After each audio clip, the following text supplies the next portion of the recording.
From the station working for you, this is WRTV News at Noon, streaming now. Welcome into the news at noon. I'm Nicole Griffin. We begin with the coronavirus pandemic here in Indiana as COVID-19 numbers continue to be high. Here are the newest numbers just out from the state health department. 1,766 new cases were reported today. The state has now been above 1,000 new cases for 15 consecutive days. 15 additional deaths were also reported today by the health department. The positivity rate is also still on the rise. It is now at 12.7% for unique individuals. Democracy 2020 now in the pandemic, and the state's response to it was a primary focus of the first debate between the candidates for governor last night. And we are getting some insight from our political insiders, conservative commentator Abdul Hakim Shabazz and Democrat Jamar Cobb-Denard.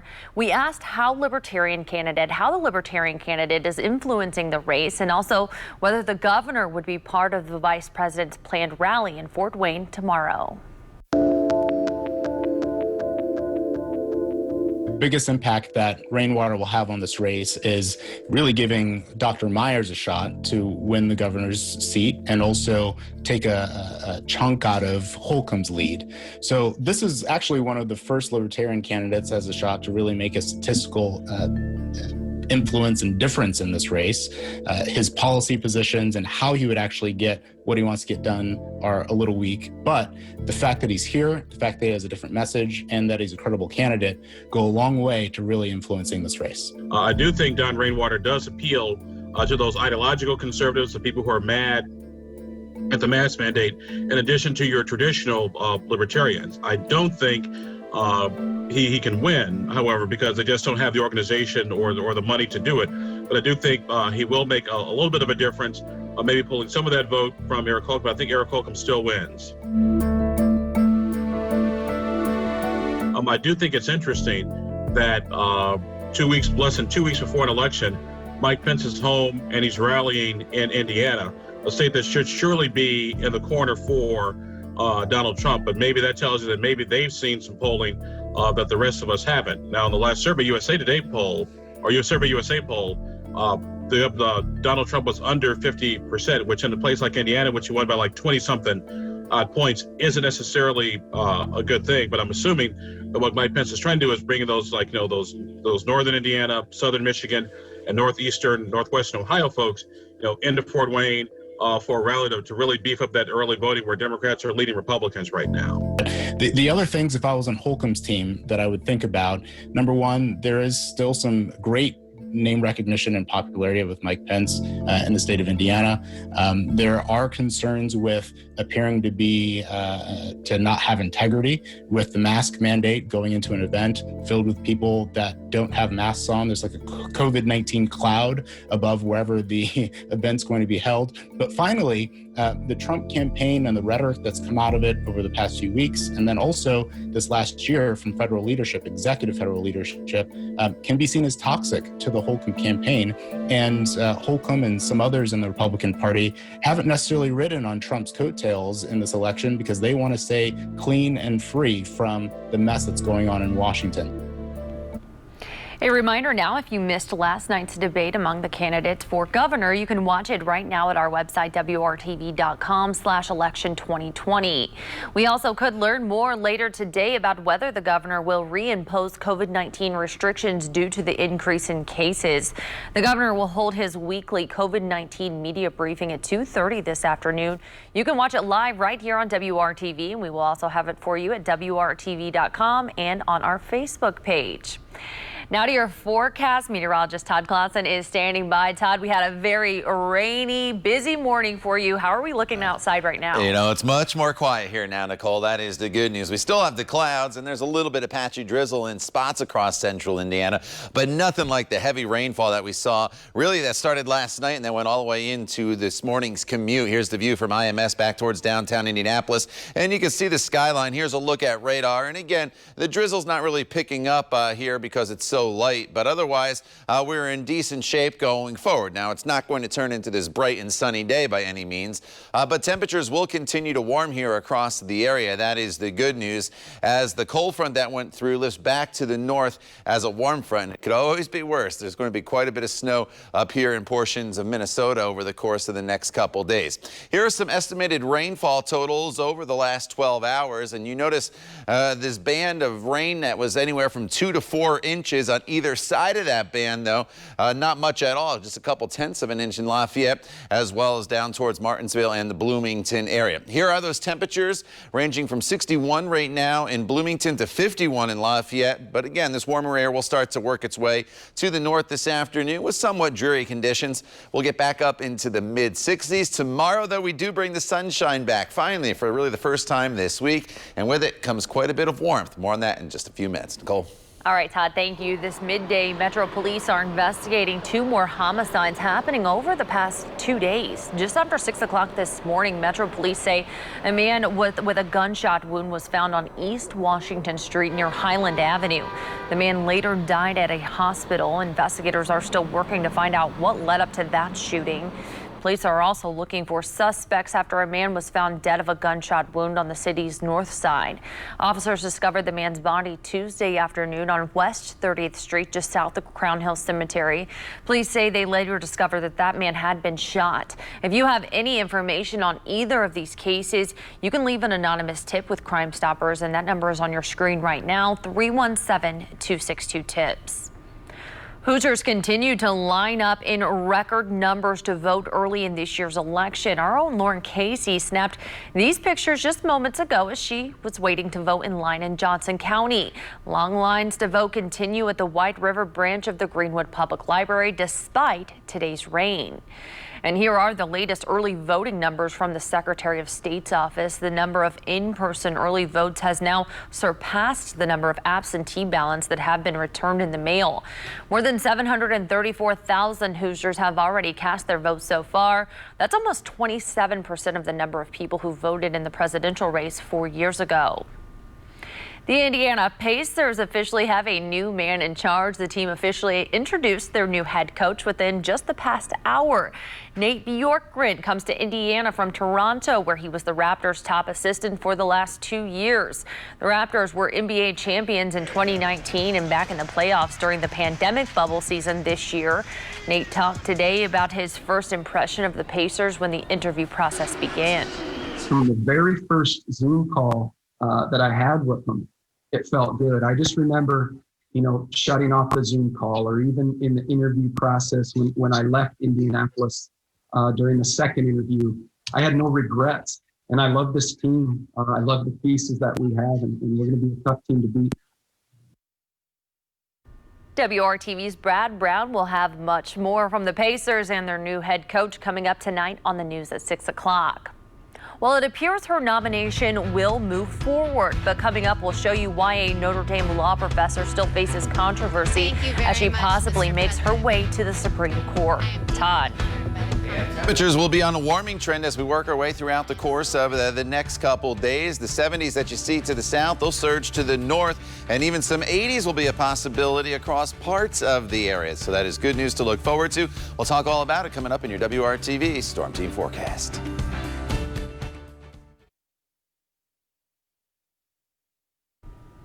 The Senate Judiciary Committee is scheduled to vote on the nomination of Supreme Court nominee Amy Coney Barrett tomorrow. But advocates for the LGBTQ community are raising new questions after a report on the Notre Dame law professor's ties to a religious school with anti-gay policies. The Associated Press reports that Judge Barrett served on the board of Trinity Schools. The private schools bar admission to children of same-sex couples and also do not allow openly gay teachers. Barrett's views on whether LGBTQ people have the same constitutional rights as other Americans were a focus of her confirmation hearings. Democrats are still calling for a final vote to be delayed until after the election. So the idea that Judge Barrett is some sort of neutral arbiter who will only interpret the law as it is written is just not believable. The White House did not comment on Judge Barrett's ties to the private schools. Instead, White House staff issued a statement criticizing the AP for the report and what it called a personal attack on Barrett. Those defending Judge Barrett say she is following the teachings of the Catholic Church on sexuality, but some of those teachings could be changing. Today, Pope Francis called for the legalization of civil unions for same-sex couples worldwide. It's a clear departure from the official position of the Vatican as well as previous popes. Francis made the comment in a documentary on his life that premiered today at the Rome Film Festival. They were dismayed about the conditions downtown, but now some business owners say things are getting better. Next, a closer look at a program aimed at bringing more people back to the core of the city. And here's a live look on central Indiana right now. You're watching the news at noon on WRTV. We'll check back in with Todd in just a few minutes.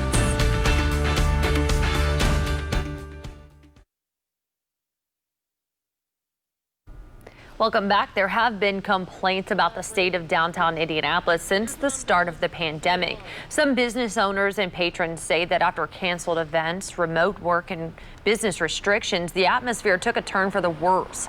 Our Cameron Riddle found an effort to make the heart of the city feel welcoming again is already making a difference. There have been days this year when downtown Indianapolis looked like a ghost town, filled with unwelcome smells and public safety concerns. There was just this vacuum downtown of people. There's no workers, there's no normal visitors to downtown down here. So it started getting taken over by some of the seedier elements, and they started coming down and taking advantage of the homeless people. Doug Stevenson owns the comic book store on Monument Circle. He says in June and July there were days that he described the area as out of control. Illegal activity was never far away, making customers feel unsafe. That on top of the smell from the city streets being used as a restroom.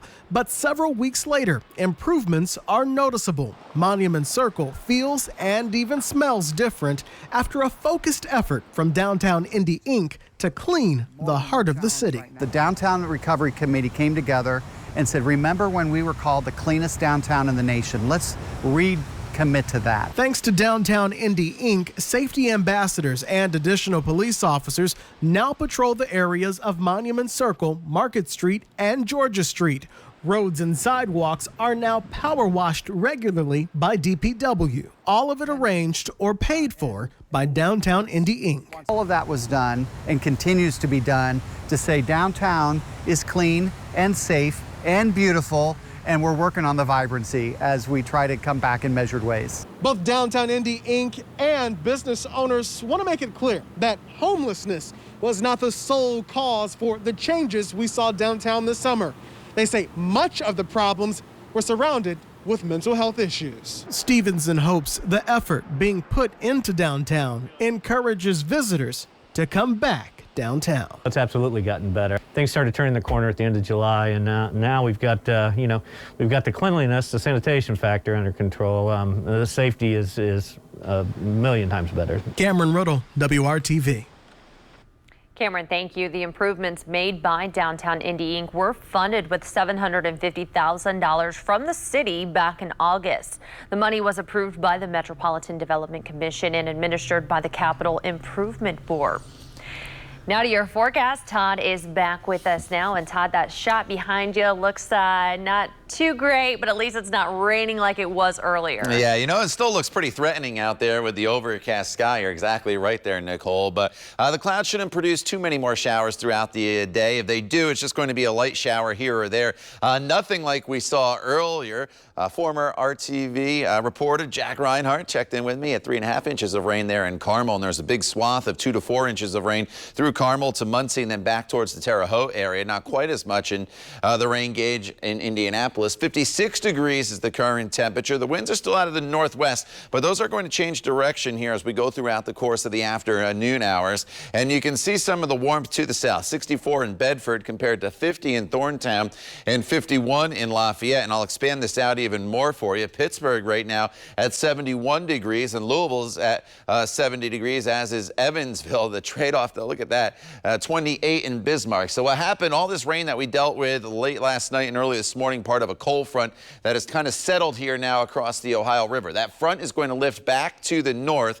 As it does, I can't completely rule out the chance of a hit or miss shower for you here and there across central Indiana, but as a whole, we're not looking at much more in the way of precipitation throughout the day. And you see a few of those showers here down across southern portions of the area, but thankfully we are avoiding all this snow in parts of the Dakotas as well as into Minneapolis. So as we go throughout the afternoon hours, here's TrueCast, and you'll notice a spot shower as this warm front lifts to the north. My advice, if you're going to be running out and about, you probably don't need the umbrella, but if you just have a rain jacket with a hood on, that should be sufficient, because keep in mind temperatures are coming up as well, so you don't need the heavier coat this afternoon and into the evening hours. And then eventually by this evening, 10:30, we're pushing most of the rain north of central Indiana up closer to Michigan. So highs today are going to occur pretty late in the day, but eventually we get up to close to 70 degrees in Columbus, Bloomington, and Indy. A little cooler to the north, around 61 in Peru. Now tomorrow's a beautiful day for us. Partly cloudy skies. We get an opportunity to dry out. Temperatures will be right around 80 degrees, so there's some nice warmth out there tomorrow. Make sure you take advantage of that, because things will change on Friday. Friday is still warm initially. We get up into the 70s, but as we work our way into Friday afternoon, a cold front's going to come through. As this front comes through, there's potentially in the afternoon hours around to showers and storms. Once that front goes through and the storms pass, temperatures really drop off. We're looking at highs for Saturday and Sunday, Nicole, only in the 50s. Could be a stray shower on Saturday, a little better chance of rain opportunities on Sunday and then into next week as well. All right, Todd, Thursday and Friday look nice. Thank you so much. Well, as we get closer to Election Day, you may be confused about the rules on casting your ballots. That's because the rules we follow are different from those everywhere else. Stephanie Liebergen with our partners at Newsy takes a look. Why are voting laws different in each state? We have federalism, and federalism is a beautiful thing, and it means that you have 50 different election systems across the country. Because our founders could not agree on that division of power between what the federal government could do and what states could do, voting becomes one of the key areas where states retain their power. The variety of election laws across the country comes with both positives and negatives. The good things is it makes it harder for outside forces to break into our election systems because they are so local and independent. But on the bad side, it means that every state and in some cases jurisdictions within states run things quite differently. And it's up to voters to make sure they're familiar with their own local election rules. The good news is there are an almost infinite number of places online to go and figure it out. Stephanie Liebergen, Newsy, Miami. Stephanie, thank you. Well, we don't want you to be confused about the rules for this year's election. You can find everything you need to know right now at our website, WRTV.com/election2020. It's the last ride for a big movie franchise after what seemed like an endless string of sequels. Up next, the series that is finally running out of gas. You're watching the news at noon right here on WRTV.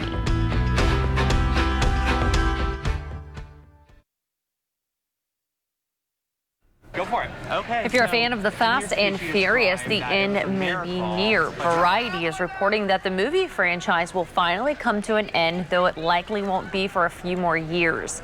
Fast and Furious follows the adventures of Vin Diesel's character, Dominic Toretto, and his family of car enthusiasts turned thieves. The 9th Fast and Furious movie, F9, is scheduled to come out next year. Variety says Universal Studios plans to make a 10th and 11th film before finally bringing the Fast and Furious series to a close. Todd, I think I've only watched like 1 or 2 of those. I watched the ones early on. I haven't watched any of the more recent ones. No, I'm way behind. I didn't even know they were still making them, to be honest with you. All right, outside right now, mostly cloudy skies. There could be a stray shower or sprinkle here this afternoon, but no steady rain or any rain that's going to last for an extended period of time. 67 your high today, 80 tomorrow. It's the best weather day of the week. Storms on Friday before that cold front arrives, 76 degrees. And then for Saturday and Sunday, much cooler weather with highs in the 50s. All right, Todd, thank you. And thank you so much for joining us. Join us back here for the news at 5. Have a great afternoon.